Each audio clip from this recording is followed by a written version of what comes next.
అయితే ఈ రోజు జగన్ గారు అక్కడ ఢిల్లీలో ఏపీ గురించి మొత్తం కూడా అక్కడ కొంత శాంతి భద్రత క్షీణించాయనేసి ఏపీ ఢిల్లీలో చేశారు కదా, దానిపై మీ జనసేన మీరే ఏ విధంగా అంటే ఒక common man, not party, common man గా చెప్తాను.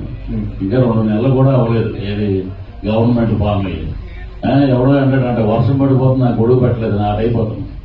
అతనికి ఏంటంటే రాజకీయం ఏదో కమర్షియల్ బిజినెస్ ఏదో చేసేయడం, మేము వచ్చేస్తున్నాం మళ్ళీ అనుకున్నారు. అది జరగలేదు. ప్రజలు చీకొట్టారు.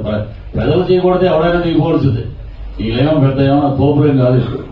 ఎందుకంటే ఒకటే ఆదరించారు ప్రజలు. ఏంటంటే ఇతను మళ్ళీ వచ్చేటంటే రావణ కష్టం అయిపోతుంది, రాష్ట్రం నాశనం అయిపోతుంది అనేది పక్కన కూర్చొని ముసిముసి అవుతుంటాం.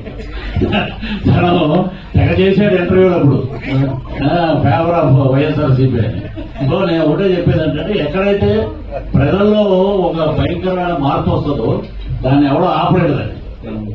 అప్పుడు 151 గెలిచినప్పుడు ఈవీఎం ట్యాంపరింగ్ లేవు. ఇప్పుడు వచ్చినప్పుడు ట్యాంపరింగ్ అది చేశారు. అదేంటంటే ఈ రోజు ఢిల్లీలో ఒక మీలాంటి విలేకరి, నేను హ్యాట్స్ ఆఫ్ అని అతని నెంబర్ కనుక్కుని నేను ఫోన్ చేశాను.